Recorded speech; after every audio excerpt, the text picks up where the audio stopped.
Walking through the city, lights all aglow. Everybody's got a story to show. Wheels keep spinning, streets overflow. Hustle never stops, we're in the flow. Skylines high like our dreams in the air. Concrete jungle, we got flair. Rhythm of the night, we don't care. Underneath the stars we breathe rare. In this urban jungle we're alive. Heartbeats echo as we strive. Dreams collide where the streets survive. Together we'll thrive, side by side.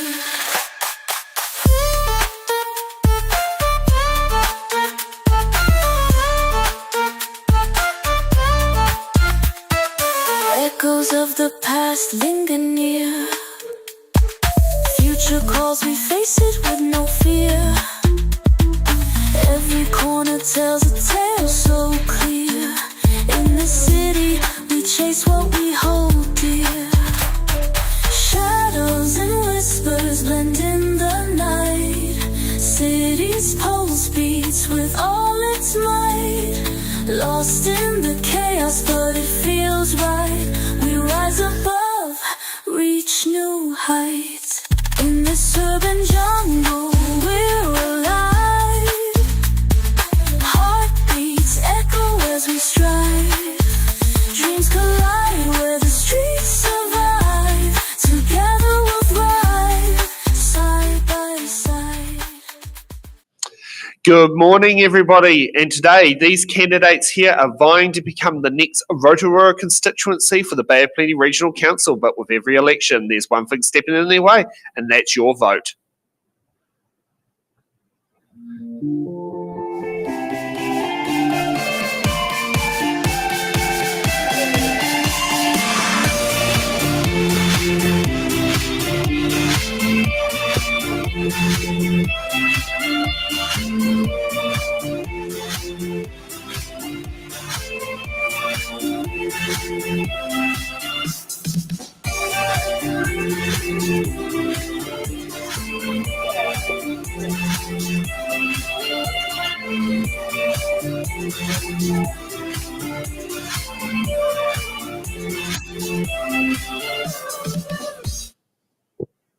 Well, no, that's all right. We can sit there and start now. Okay, I might need a headphone jack from you. Yep, but apart from that, let's get ready to go. Sorry, that got a little bit wrong. Keys being hit in the wrong place. I need that now. Yeah.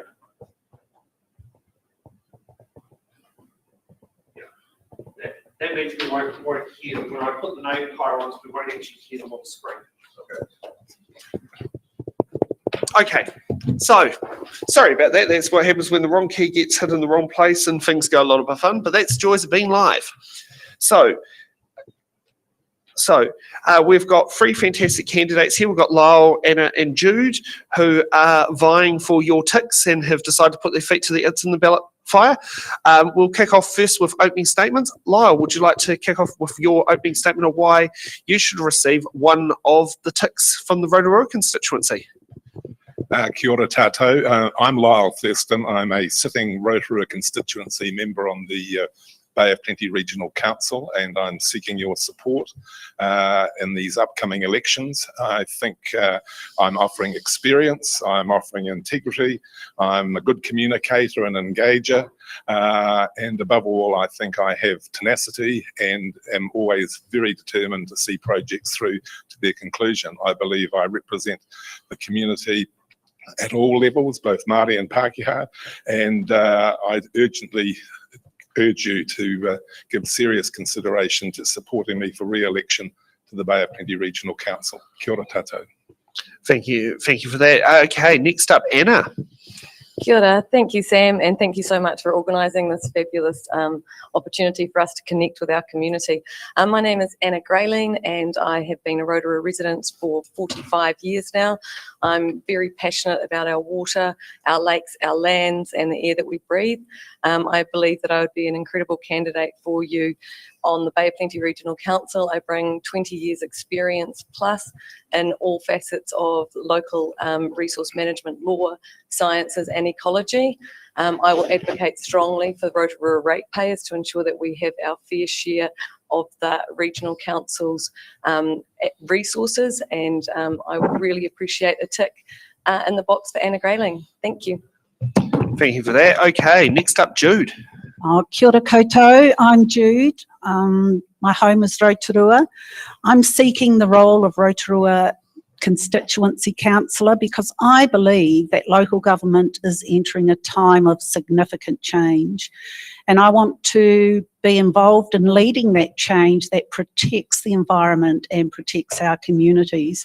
My career in local government is vast, and it includes a stint as Democracy Manager at Environment Canterbury during a time of government-led change that replaced our councillors with commissioners.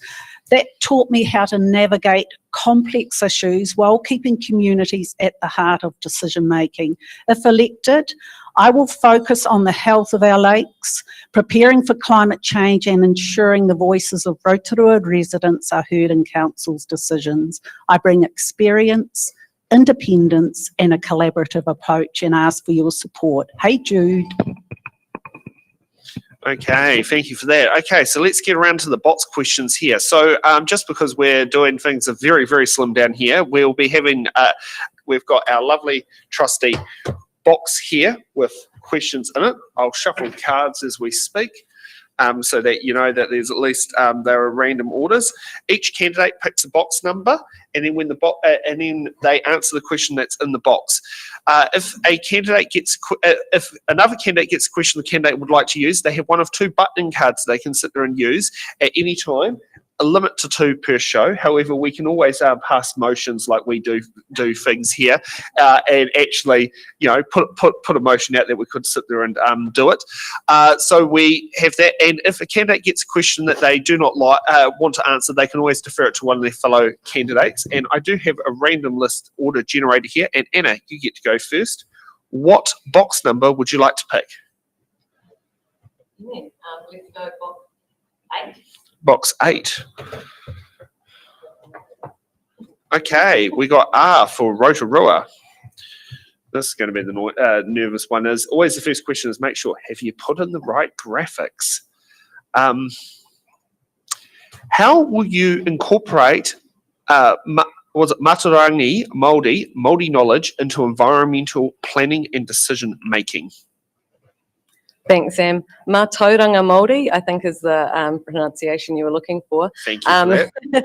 Is actually all about the knowledge which Māori bring in terms of how they manage, regulate and also understand the natural environment. Mā tauranga principles are already established well in the Bay of Plenty Regional Council and the work that they do.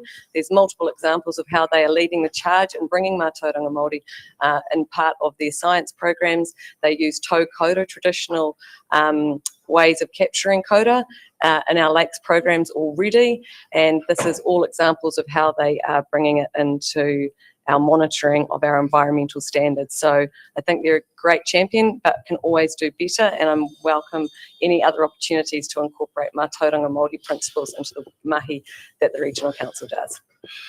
Okay, thank you for that. Okay, now next nervous part. Lyle, what box number? Box number 1. Box number 1. Okay. Okay, we got J for Juliet. What steps would you take to ensure transparency in regional council decisions? Kia ora, and thank you for the question. I think looking at the track record of the Regional Council, we've been incredibly transparent. I can recall only on very, very few occasions that we've had workshops that were closed. and they would have been for specific reasons. They would have either been around commercial reasons with regards things such as the Port of Tauranga down sale, or it could be with regards mention or names of individuals, but there's very, very few occasions that I can recall when our meetings haven't been totally open and very transparent. Button? Button. Yeah, chuck it. Yeah, that's how it goes. Okay, so we've got a button from Jude. Look, I really like to respond to this, Sam. This is my lane. I strongly support open and transparent communication and decision making. Have you got a microphone next to you? Oh, Sorry. pardon. Yeah. I strongly support open and transparent communication and decision making, and I will hold management accountable to ensure that wherever possible, decisions and discussions are conducted in the public arena. Workshops and briefings should, as a rule, be open to the public and live streamed so residents can see how decisions are being made and have confidence in the process. This is where my previous experience managing democratic processes will assist me as a councillor. I understand the rules, the frameworks and best practices that ensure council operates openly and responsibly. Public trust and confidence are paramount. Transparency is essential to maintaining that trust. Okay, and with tradition with it's in the ballot. Jude, what box number? Number 13. Number 13, no problem. Okay, we got Y for Yankee. Oh. What opportunities do you see for iwi and hapu partnerships in major council decisions? I see significant opportunities to involve iwi and hapu, particularly Te Arawa, in major council projects across environmental, cultural and infrastructure areas. Their local knowledge, cultural values and long-term perspective can enhance planning, design and delivery of projects, ensuring outcomes are sustainable and culturally respectful. Partnerships can include shared planning, monitoring, governance arrangements, as well as practical roles in project implementation. By engaging iwi and hapu early and consistently, we can achieve better outcomes for the community, strengthen relationships, and ensure that projects align with both environmental stewardship and the aspirations of our tangata whenua. Okay, Grace. No, Anna. Sorry, what do I'm having a mind blank. I'm occasionally graceful. Graceful, yeah, and I think it's Graylene is partly where it is, yeah. Anna, what box number? Let's go lucky number 4. Lucky number 4. Okay, we got G for Geyser. Regional council rates are a concern for many. How will you keep rates fair and affordable while meeting environmental and infrastructure obligations? I think that there's multiple opportunities to enhance efficiencies in what we do by working smarter, not necessarily harder. I think that there are some opportunities to review how we procure the services that we currently deliver.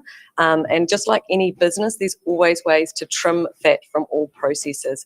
So I think the other thing that we can do to also push down rates is to ensure that we're not wasting time and money by taking a long time to reach agreement or being in adversarial processes with the district council.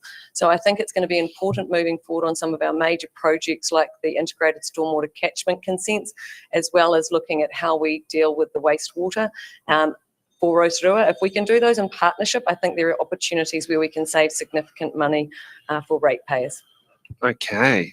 Can I jump in here? Yeah, Lyle, we've got a button from Lyle. I think something that the regional council has made an outstanding achievement with is in regards to delivering what is effectively the lowest rate in the country, if not the second lowest, of 3%. And at the end of the day, rates are a tax, but we are all committed to fairness and equity. And I think the people of Rotorua in particular and throughout the region have benefited from a very, very reasonable setting of a rate of 3% for the current year. Okay. And with every tradition with it's in the ballot buttons, Lyle, what box number? Let's try number 2. Number 2. Okay, and we've got AA for AA batteries. How will you keep Rotorua community informed and engaged on key regional issues? Our main point of contact is with regards the Rotorua Lakes Council. At the end of the day, we're not in competition with them, but the constituency councillors have gone to great lengths to have informal meetings with them to keep them abreast of major developments occurring within the region. The point I would also like to make is that Rotorua only has 3 representatives, so there's a heavy workload on those. We used to have 4 back in 1989 at the establishment of regional councils, but because there was very little population growth in Rotorua, we went from 4 to 3, currently have 2 plus 1 iwi rep, and we're up against a substantial growth in population over in the Western Bay, which we know is in excess of 240,000 at the moment, and we pegged at 70,000. But our ongoing communication is both in print and social media, and we keep the community very closely informed. But going into the next triennium, if I have the benefit of your support, I will be urging to have regional committees established of regional council with the Bay of Plenty Regional Council in collaboration with Rotorua Lakes Council. Can I just jump in there, Sam? Yeah, no problem. I think this is something that as a staff member years ago, I did struggle with not having as much visibility over the projects that the Regional Council delivers. And when we'd often try and engage with people about a subject in Rotorua, they would often confuse the role of the Regional Council with that of the District Council and weren't fully across what we were delivering. If elected, I've been thinking about how we can improve on that transparency around the value that the Regional Council brings to the table. And I was thinking it would be great to be able to be present in Rotorua, like Lyle suggested, for our committee meetings, but also as a councillor to have a day a month where I will be based in a cafe in Rotorua, and if you want to talk or discuss any of the regional council matters or find out more about what we're doing, then I will be available to the members of the public to communicate directly about what matters to them and take them back to the council table. Perfect, and that definitely, I know, as being a previous Greater Wellington Regional Council candidate, I remember being asked about how to fix homelessness, but telling people, but the only option that the Regional Council could do is give them free camping at Kaitoki north of Upper Hutt, which isn't really a suitable solution to fixing homelessness. And we won't pick up your rubbish either. Yeah. Okay, Jude, what box number? It's 11, please. Okay, and we got Z for Zulu. What are your thoughts on rate capping?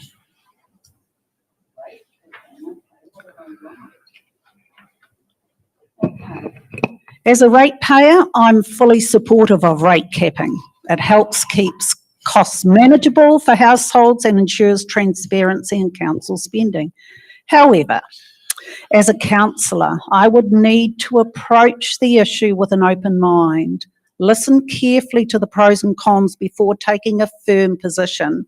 In practice, it may require prioritising some projects or smoothing the budget to ensure essential services are delivered.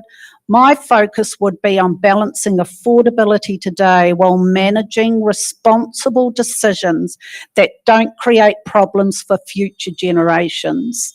Our mokopuna. Sustainable, thoughtful budgeting is the key. Can I jump in here? Yeah, jump in, yes. In regards rate capping, I refer to my earlier comments that the Bay of Plenty Regional Council this year delivered a rate of 3% across the board, and clearly the Minister at the moment of local government is very determined to bring in a rates cap. But I believe it'll apply to most other regional authorities and other local territorial authorities. But I believe that the constituents in the Rotorua area can defend their record of fighting for very low rate increases over a long period of time. But capping will no doubt be coming in, and it'll be legislation brought in by the Minister of Local Government. Do we want to reflect the Victorian and the New South Wales models? I believe the jury's still out on those, but it'll be interesting to see what the Minister of the day brings in and inflicts on the various constituencies around the country. And I agree, Lyle. The challenge that we have with the rates capping, though, is that central government is going to be bringing out major legislative changes And whilst they're actually going to be possibly loading a lot more work on councils, at the same end, they're going to be saying, and also we're asking you to do more, and we're going to cap your ability to deliver it. So there's going to be some really challenging conversations coming up, right? Well said. And I certainly don't want to see Birmingham coming up, which is the UK example of when a council does go bankrupt. Oh, and guess what? Rate caps go out the window when they're bankrupt and got commissioners. Yeah. Well, Tauranga ended up with commissioners because they kept promising caps rates and then they failed to deliver on key infrastructure projects and they got replaced by commissioners. So I'm a little bit reluctant. I like the idea of being fiscally responsible, but it's a very blunt instrument just to say that you're going to cap rates. It's very unsophisticated, if you ask me. Okay, Jude, what box number? 9. 9. Okay. So let's see what's in.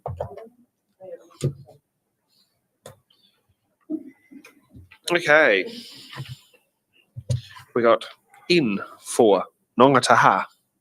Rotorua lakes and waterways are iconic but face ongoing pollution challenges. What will you do to improve water quality and to protect these taonga? Was it taonga? Yep. Sorry.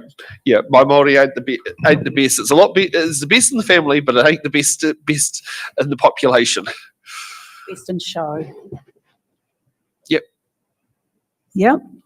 Protecting our lakes and waterways is one of my top priorities. I support ongoing nutrient reduction, ecosystem restoration, weed and invasive species management, and strong catchment planning to improve water quality. Equally important is incorporating cultural values and empowering Māori stewardship in environmental management, ensuring that local knowledge and perspectives are central to decision making. I also support innovation and research-led initiatives using the best technologies and practices to address these challenges effectively. Ultimately, it's about a collaborative approach, working with iwi, community, rural sector stakeholders to protect and restore our lakes and waterways so they remain healthy, thriving and treasured taonga for generations to come. Okay. Anna, what box number? We chose number 7 yet? No, we haven't, but we can take that. Okay. And we've got M for Murupara. Do you support reviewing the current rating system for greater equity between urban and rural ratepayers? I think reviewing current processes and policies across any of council's core functions is a good idea. I understand that there is a big question about the equity and fairness at the moment, and I'd be open to a review of that. Okay, Lyle, what box number? 4, that hasn't gone. Yes, that has gone, but we've got 3 or 5 on either side. Oh, give us 3. Sorry. And we got B for Bravo. How would you stand up for your community interests if it differs from your own position? I would certainly make my own position very, very clear with the reasons that I am taking that defined position. But I am also an acknowledged team person, and if the majority around the council table subscribe to a view, I would certainly be supporting that view. And would be explaining my reasons for having an alternative view to that held by the majority of my colleagues. Okay. Can I butt in? Yep, no problem. I recognise that as a councillor, my personal views are just one part of the decision-making process. There will be times when community interests differ from my own. In those situations, it's important to always put my own perspective aside, listen carefully, and consider all points of view with an open mind. I bring extensive experience in local government, having worked as a democracy manager in district and city levels of council. This includes a deep understanding of Lagoima, or the Official Information and Meetings Act, and other legislation that governs transparency, accountability and decision making. That experience taught me that utmost importance of upholding democratic processes, ensuring community voices are genuinely heard, and making decisions that reflect the broader interest of the people that I represent. An open mind is the key. Okay. I just had, was it the original question was Anna, so would that be Lyle? Yes. Yep, was. perfect. Yes. What box number? Oh, 9. 9. No, No, it's I taken. think I've That answered. wasn't my original question. Oh, no, No, sorry. no, Okay, it's sorry. mine. It was Lyle who asked. Okay, then it's Jude. Sorry. This is what happens when there's 3 of you, is it's, you get there very quickly. Jude, what box number? 5. Yes. I'm going to trick us counting. Okay, we got V for violin. Do you support co-governance models for lakes and natural resource management? Why or why not?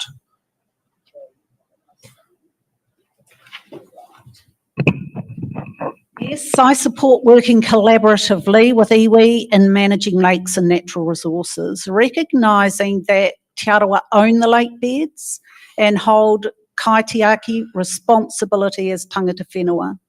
While the term co-governance has caused concern for some in the community, what matters most is creating practical outcomes-driven arrangements that are sensible and workable, including Te Arawa management ensures cultural values are respected, environmental outcomes are strengthened, and decisions reflect both local knowledge and community needs.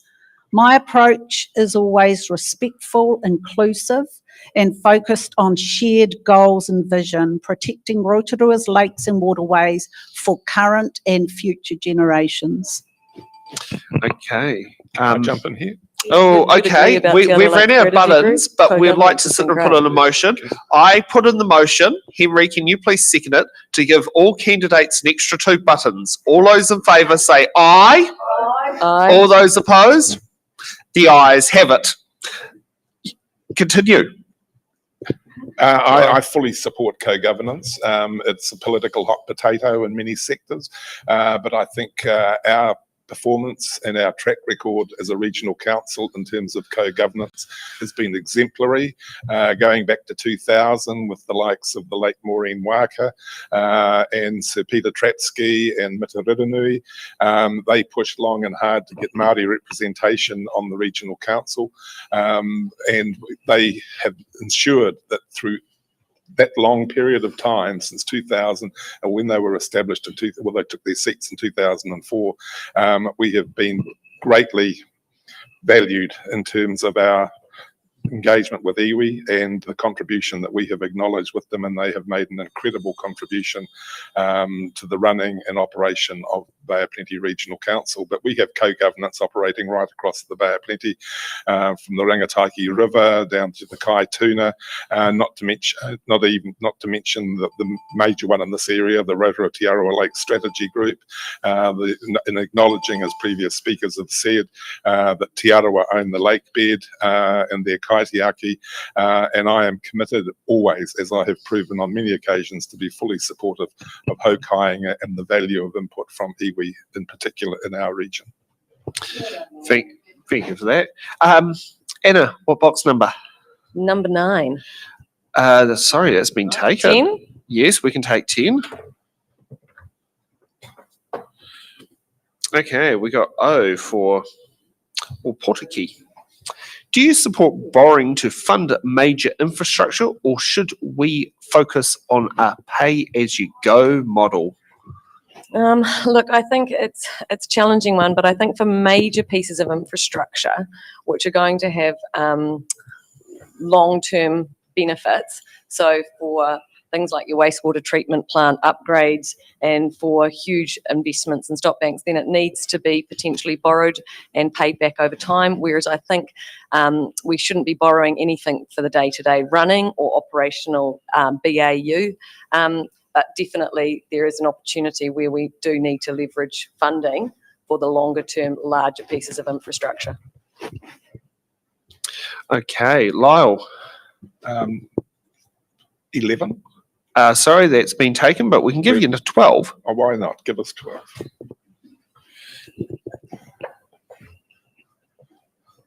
Okay. And we've got P for Papa. Do you support stronger regulation to reduce nutrient runoff into lakes and rivers, even if it impacts some land uses?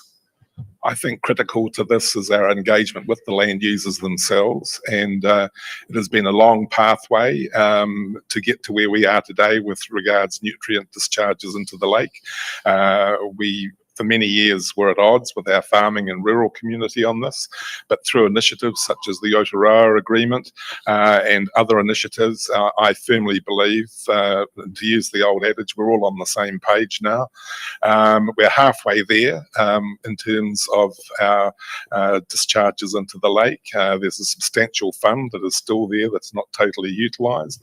But my commitment, and I know my colleagues' commitment, has always been to engage with our rural community. They're incredibly valuable to the Rotorua economy, and we will always be engaging with them at every opportunity. But no, it's there's a raft of strategies. We're happy to work with our rural community on all initiatives, and I think there's been a high degree now of fair and good equity being reflected in everything that we have done in terms of working alongside that important community to address the critical issues that are confronting all of us. Okay, Jude, and what box number? 10. Sorry, that's been taken. You can go down as low as 6 or up to 14. 6. Okay, we got A for alphabet. Do you support political party endorsements of local government candidates?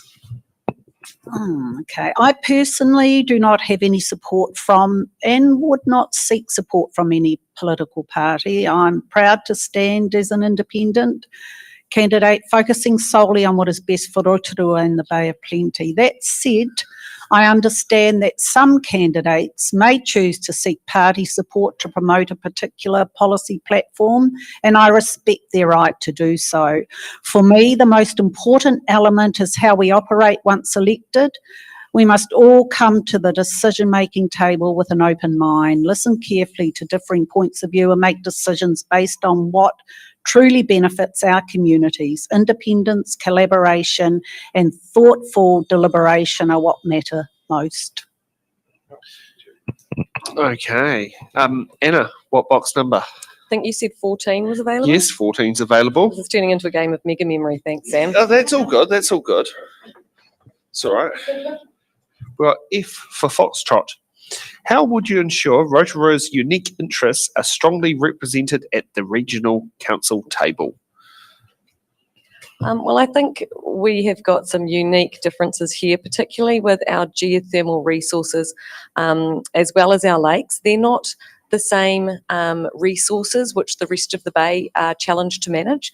So I think having a strong background and understanding of the lakes program and of our geothermal resources will really help me advocate for the protection, restoration and enhancement of those, whilst acknowledging that we can't lock them up entirely and that we do have to still manage the conflicting needs, like Lyle said, of our agricultural communities that also support our economy. So yes, I think we have got some unique resources here, and I'm happy to challenge those unique aspects of our community at the regional council table.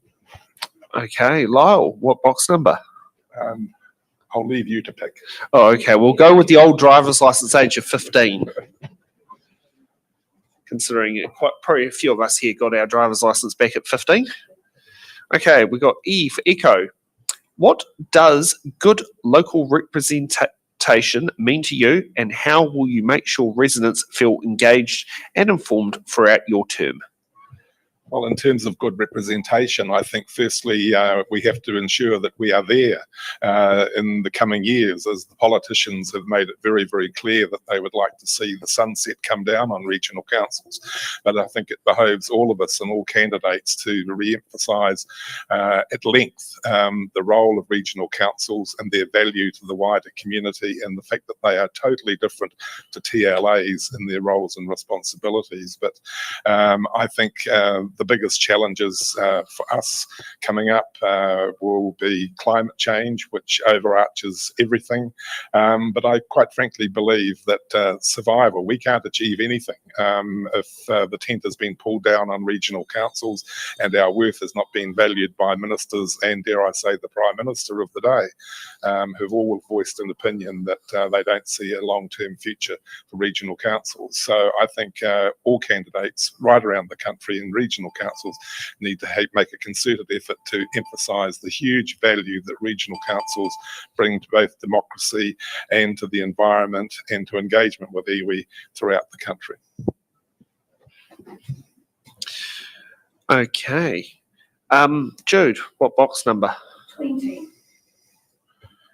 Okay.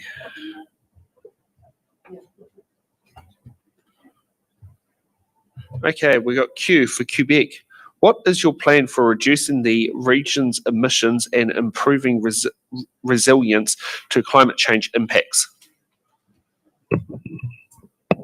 Okay, addressing climate change requires a proactive and a practical approach. I support initiatives that reduce emissions through energy efficient infrastructure, waste reduction, and encouraging the transition to renewable energy sources. Equally important is building resilience to the impacts of climate change. This includes preparing for extreme weather events, protecting our waterways and ecosystems, and ensuring water systems, infrastructure and communities are able to adapt. Again, collaboration is key. Working with iwi, community groups, industry and other councils ensures we take a coordinated, active approach. My focus will be on solutions that are both sustainable and practical, helping the Bay of Plenty reduce its carbon footprint while strengthening our community's resilience for the future. Hey Sam, can I just Yep. jump in there, because I think this is going to be a huge, And likewise. Yep. this is a huge one for the regional council, because it impacts on just about everything we do. So finding those really practical solutions. Back when we were still working in the Te Aroha Lakes strategy group, we had put some funding aside, and one of the really practical on-ground solutions which we have supported at the regional council is the provision of our fresh milk bottling plant here in Rotorua. Now that delivered a marked change in the way we can actually provide food for our community. By the support of the regional council, we now have reduced the emissions from not having to ship milk from a dairy farm in our catchment all the way over to a milk processing plant, then all the way back in a plastic bottle. So every time you buy a bottle of milk from Volcanic Creamery, you are supporting a reduction in carbon emissions. And those are the sorts of practical on-ground community benefiting projects that the regional council supported, and I'd love to see more projects like that that benefit our community and have tangible results supported moving forward. Lyle? As an organisation, the regional council, contrary to a position held by a lot of people, declared a climate emergency. We fully support anything that goes to reduce climate emissions that impact on our community. We have within our own organisation or within the organisation, all policies and procedures have a climate change template over them that is measured similar to the impact on Māori and iwi. And we empower community groups to do everything in their power to go out and promote the issues surrounding climate change. With regards the purchase of new buses, emissions will be totally dissipated by 2050 with new buses in particular. As we know, electric buses come at a huge cost, but that's something you can't have your cake and eat it too. So no, we are totally committed, and I'm personally totally committed, and anyone with young children coming forward must share a huge fear about the impacts of climate change. Okay. Anna? Have we got number 18? Yes, we do. We do have the voting age. It's all right. We got D for Delta. Okay. What does genuine Te Tiriti partnership look like to you, and how will you advocate for it at the council table? Well, I think a lot of the systems and processes to support Te Tiriti at the table are already in place, to be honest, Sam. I mean, we've got co-governance, we've got representation of decision-making at the table. So I think in terms of any changes, I wouldn't want to see anything change drastically from what we've got as the status quo. I believe we're doing fairly well. Okay, Lyle, what box number? I'll leave it to you. Should we go with the school leaving age of 16? Why not? Okay, we got S for sulphur. How would you ensure genuine partnership with iwi and hapu on decisions affecting Rotorua? That may have been a question that should have been directed at the Rotorua Lakes Council, but in terms of the regional council, we make a huge commitment to iwi and Māori. As I say, we have a Māori representative on the council in a constituency seat and has been there since 2004. We have ongoing consultation and participation in organisations such as the Rotorua Te Arawa Lakes Strategy Group, which is a three-legged stool between ourselves, government, the Rotorua Lakes Council and Te Arawa. In matters of air quality, which I have chaired, there's been huge input from iwi within that organisation. Likewise, the review of the geothermal management plan, huge input from Hokainga right throughout that whole entire process. I think our reputation here in Rotorua at all levels has been exemplary, and I think we're an icon in terms of the benefits of engaging Māori at all levels within decision making. Okay. Jude. 21. Ah, yes, the old voting and drinking age.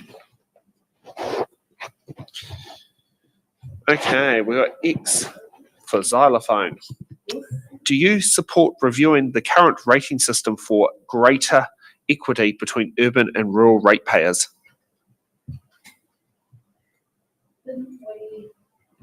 Didn't Anna answer that question earlier under M?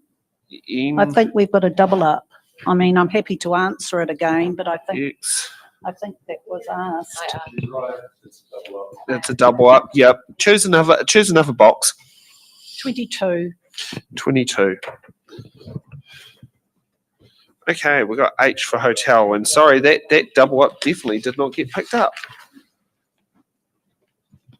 Okay, do you support exploring alternative funding sources to reduce pressure on ratepayers? Yes, absolutely. I do support alternative funding sources to help reduce the pressure on me, a ratepayer.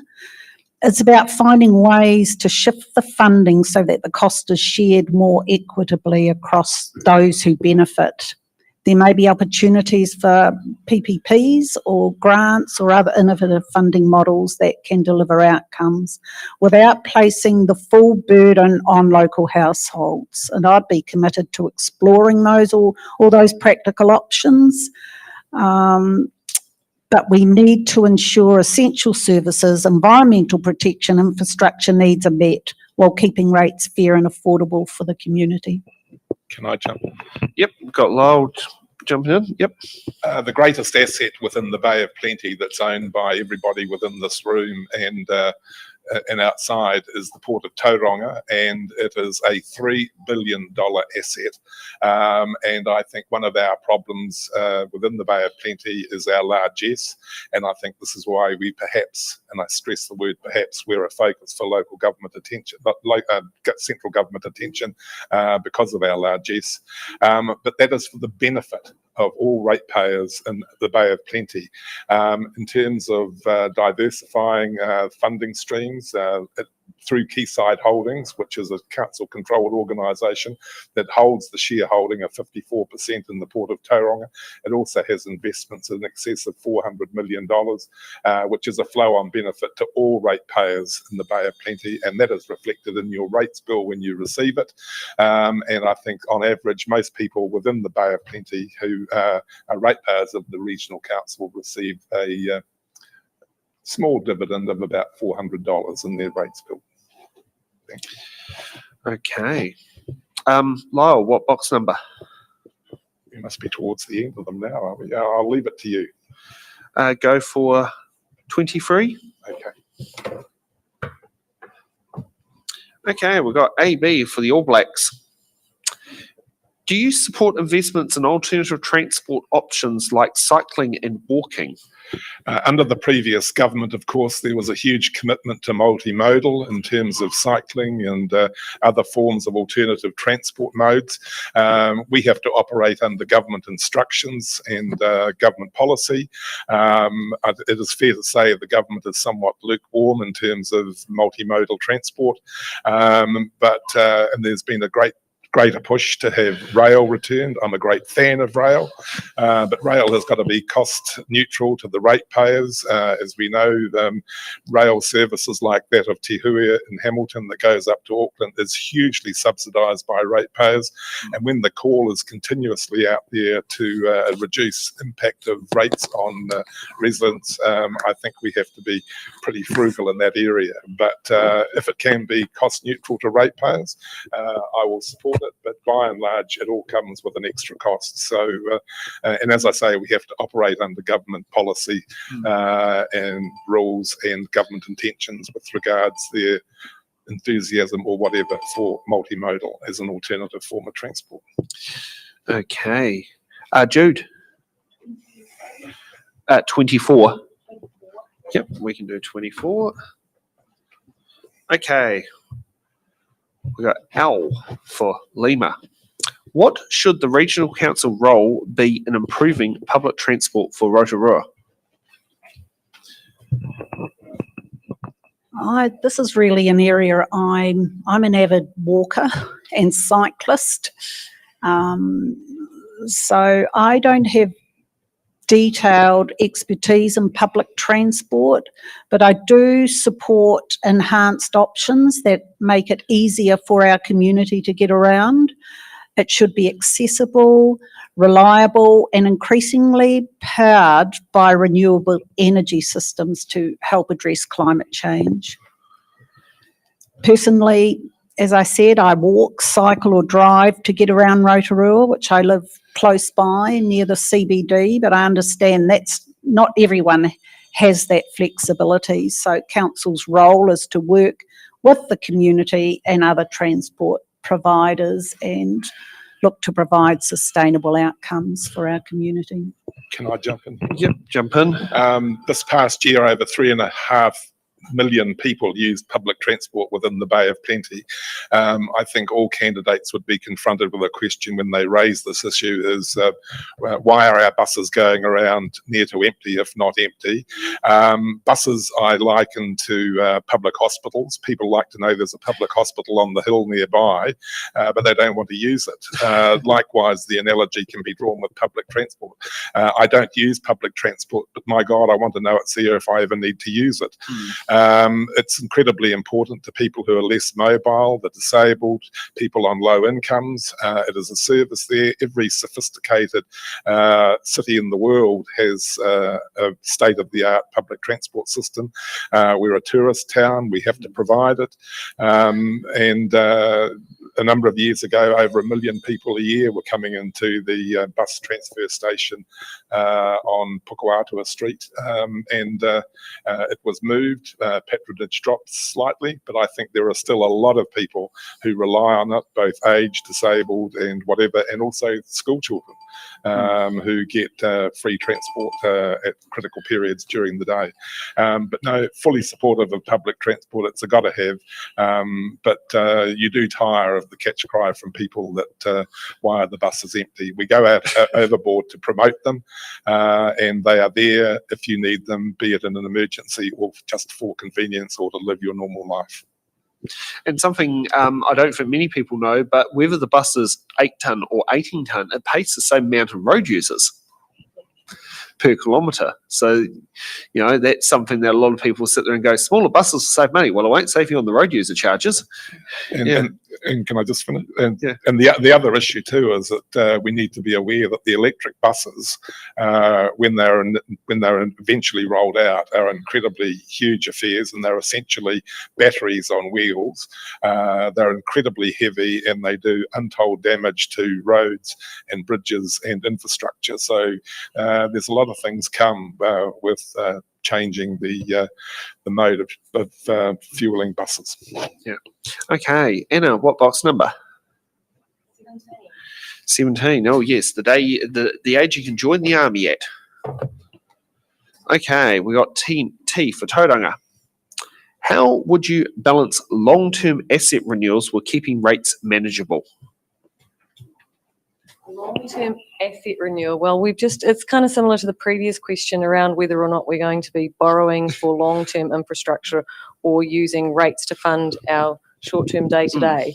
So you're saying this is a similar question, but how are we going to keep rates low? The planning part, yes. On the planning part, how are we going to plan? Like asset renewals, like where will be flood banks. Flood banks. Well, it'll be Yeah. the same as this previous Yeah. question. So if we'll just need to plan for it as part of our long-term LTP planning document, just like we would Yeah. anything else, whether it be potentially the renewal of the Ohau diversion wall, which is extremely hot topic for our residents out at Rotorua at the moment.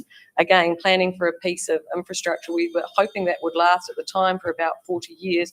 Due to microbial corrosion, it looks like it's going to last a fraction of that. And now we're faced with some really tough decisions about whether or not we're going to have the money to fund the replacement and renewal of it. But just the same as we do with anything, whether it's infrastructure or business as usual, it's weighing the pros and cons from today's ratepayers against future generations. Yeah. Okay, Lyle, what box number? I'll leave it up to you. Go for 19. Why not? Okay, we got you for uniform. How would you embed Kaitiakitanga. kaitiakitanga, principles in council climate actions, water management, and diversity strategies? I think I've answered that in previous questions, but we are embracing of things Māori within the regional council. We have a large Māori population across the region, and it has been reflected, as I say, in all our decision making since 2000, 2004. They are consulted as iwi and hapu and hukainga on all matters of importance. We have a Māori section, and I think our history with regards to engagement with Māori and protecting Māori interests is exemplary. So no, I would like to think that it is ongoing, and whoever's at the table will ensure that it is unchanged. But much of what we do is operated under treaty legislation in terms of some of the settlements, such as the Rangataiki River and the Kaituna River and other areas. But I just would like to pay tribute to my three Māori colleagues for their independence, their foresight, and the manner in which they professionally bring a Māori perspective to the table of 14. And I think there's an interesting question, Sam, but I mean, the principles of kaitiakitanga and embedding in what we do is also written into the legislation, because it's basically the founding document of the Resource Management Act, which is basically managing the life supporting capacity of our air, water and soils, which is the founding document that we develop all of our plans under. Okay. Jude, for the last question box before we get to hard-hitting questions. 26. Yep, we can do 26. Okay. We got K for Caddy. What is your view on... I have a feeling we've already asked this one. What is your view on co-governance arrangements with natural iwi on that one? I feel that there's been a lot of double up in that one. Should we get another box number? 26. Yep. What's it called? So we got W for whakatane. What experience and skills do you bring to... it was K. Yeah. So we got W for whakatane. What experience or skills do you bring to ensure sound financial governance and decision making? I bring extensive experience in local government management, where financial governance and accountability were central to my roles. I've led teams, managed budgets, overseen funding allocations while ensuring compliance with legislation and sound decision-making processes. I understand the importance of prioritising resources, reviewing operational arrangements for efficiency, and ensuring investment delivers value back to the community. My experience working across councils and community organisations has honed my ability to balance fiscal responsibility with community outcomes, providing confidence that financial decisions are prudent, transparent, and in the long-term interests of Rotorua and the Bay of Plenty. Okay. We're ready for hard-hitting questions? Okay.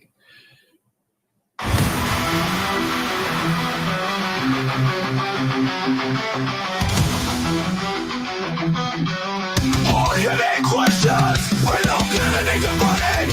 What does a question? Because every candidate has answered the hard-hitting questions. Okay, so hard-hitting question number one. Let's kick it off. What does success for Rotorua constituency look like to you after 3 years? Lyle. As I said in a number of my comments, I think survival is critical to this. The importance of impressing upon central government the value and contribution that regional councils, and in particular the Bay of Plenty Regional Council, brings to the environment, in particular in the Bay of Plenty area.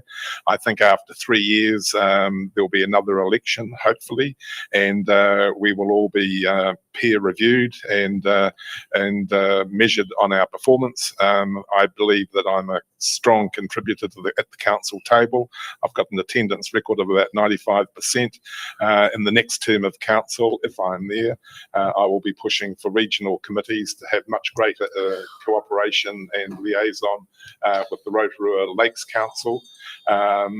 There have been tensions there, which we all openly acknowledge, but then at the end of the day, we are a totally different entity to the Rotorua Lakes Council, and they have different aims, objectives, and responsibilities in many cases to us. But I think customer satisfaction and voter satisfaction hopefully will be measured positively at the end of 3 years in terms of what we have done, in terms of the management of major assets such as the $3 billion asset in the Port of Tauranga and the sell down, which is prudent and appropriate at this point in time. Okay, Jude.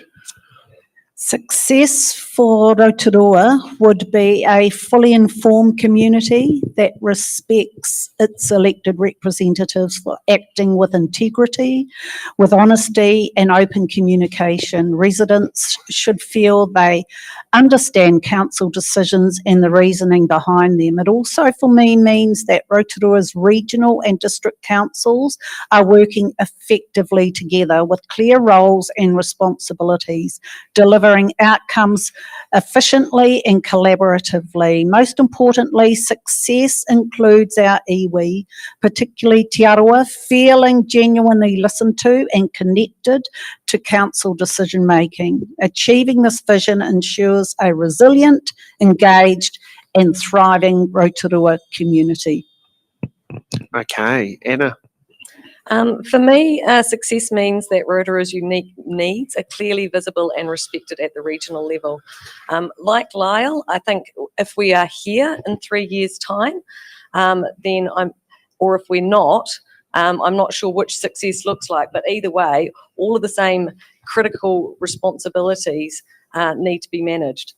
So in 3 years' time, if the regional council has been tried, tested and come up wanting and we're not here, I want to make sure that throughout that process, Rotorua's unique values are at the forefront of all the decision making. So we're not just going to be the poor cousins to Tauranga throughout any restructures, and that our views are heard at the table. Okay. let's get on to hard-hitting question number 2. And I feel like this is a duplicate. Yeah, How- the Kaitiaki one we've kind of answered, and it's kind of the core responsibility of the regional council. Exactly. Let's skip hard-hitting question number 2 because it's already been answered. Go for hard-hitting question number 3. I'm going to have to talk to Helen on that one to make sure there's no double-ups in there. What is your position on retaining the Rotorua Lakes District Council Te Ipiku, Te Ipiku Wai Takitaki Māori Ward, and why do you hold that position? I know we're not going to be doing the same for, Okure Māori constituency for the Bay of Plenty Regional Council, but would still like to know what it is for the District Council. Jude. I fully support retaining Te Upu Wai Takitaki Māori Ward and the dedicated Māori seats around the council table. I was part of the process in 2021 when this model was introduced for Rotorua District. Rotorua is the cultural centre of Aotearoa, and having Māori voices formally represented in decision making is something to be embraced and cherished, not something to be afraid of. We should not forget as a city that Ngāti Whakaue, beg your pardon, in the wrong island, gifted the land for the city of Rotorua, and that Ohinimutu was historically the heart of this city. Māori ward members bring perspectives, values and knowledge that enhance council decisions and must be retained and respected. Their presence ensures decisions reflect the heritage, culture and aspirations of our tangata whenua and the wider community. Okay, Lyle. To me, it's clearly a question for the ratepayers of the Rotorua Lakes Council to address, and no doubt they will in the referendum. I can only speak from personal experience, as I've said in a number of my responses this morning. The value that the Māori representatives on regional council bring has been invaluable. As I say, it went back to pressure and lobbying from people like the late Maureen Waka and Judge Traxke, John Keeney and many others, and pushed through Parliament as an act of Parliament by the late Mita Ritarui. It's brought huge benefits to the Bay of Plenty because of our large Māori population, but it's brought benefits to everybody. And we've all benefited from the wealth of experience and the depth of knowledge and the history and the kaupapa that they bring. So, no, I can only speak from personal experience, and I will fight tooth and nail to see that the 3 Māori seats, particularly at Regional Council, are retained. But they're not up for question or decision making in this current election because we operate under a totally different form of active parliament. Okay, Anna.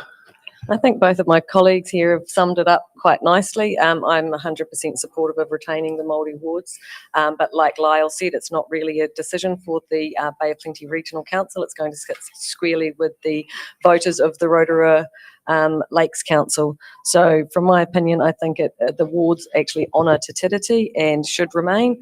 And as a voter, in Rotorua, I will be voting in support of retaining them. So that's really the only thing I can say because it's not a regional council matter. Okay, thank you for that. Now let's get over to closing statements of why the Rotorua voters should give you their ticks when coming to voting for the regional council. Now I'll just wait till I get my list, give me a new order. Jude, you get to go up first. Thank you. Oh well, kia ora koutou. Thank you for considering me as your Rotorua constituency councillor. I bring a combination of experience, independence and a collaborative approach. My career across all sectors of local government, from community board to regional council management space, has taught me how to navigate complex issues while keeping communities at the heart of decisions. And my work today with a Rotorua Charitable Trust keeps me closely connected to local needs. If elected, I will focus on protecting our environment, preparing for climate change, and ensuring the voices of Rotorua residents are heard and acted upon. I will approach every decision with an open mind, weighing all perspectives and always putting the long-term well-being of our community first. I'm committed to strong, transparent and accountable leadership, and I ask for your support so I can represent Rotorua effectively. Hey Jude, won't let you down. Okay, Anna. Thanks, Sam, and thanks again for organising this. I feel like I have got the requisite skills and experience. I've dedicated my whole career to sustainable management. I went to university to study in this area so that I could actually hone my skills in terms of making good decisions. I feel like this is the natural step to be able to give back to the Rotorua community. I'll advocate strongly from a position of knowledge and represent the Rotorua community well at the Regional Council table. My children live here. I'm very embedded as a rural landowner. I understand the challenges that we all face and the decisions we make. And I think I'll do a great job for you, Rotorua. So one tip for Anna Grayling, please. Yeah. And Lyle. Thank you also for organising today. I failed to mention that I was educated and raised here in Rotorua, and I have a long-standing commitment as an individual and as a family member to this community. We operated businesses here for many, many years, and I've been very privileged to represent Rotorua some years ago on the Rotorua Lakes Council and latterly on the Regional Council. But I've a long history in terms of education, the arts, and also in particular with disability, and I look forward to your support. I firmly believe that I have the skills and the experience to deliver your aims, objectives, and to have your voice heard at the council table. But I believe my greatest attribute is tenacity. As an example, I led the international campaign to get New Zealand to fortify mandatory flour to lessen the incidence of neural tube defects in babies, which we achieved. That took 40 years to achieve that goal and to get policy change at the government level for the sake of future generations. So I'd like to think that that's tenacity in action, and that commitment and determination is reflected in everything I do at the Regional Council. Kia ora tātou. Okay, thank you for that, candidates, for participating today and getting here at 10 a.m. in the morning. It feels very early for all of us to be doing It's in the Ballot shows this early in the morning. I'd like to thank our audience members for being present, and also like to thank Henry, Nick, Stacey, Laura, Paul, Helen, Carol for all their little bits of trying to keep every single little bit of It's in the Ballot running while making things happen. We'll be back at 1 p.m. for more Rotorua General Award It's in the Ballot shows, and we'll see how many candidates are prepared to put their feet to the fire. And at 7 p.m. tonight, we've got the Rotorua mayoral debate, and we'll see whose feet comes out with the most burns and who comes out on top getting all the votes at the election. No problem.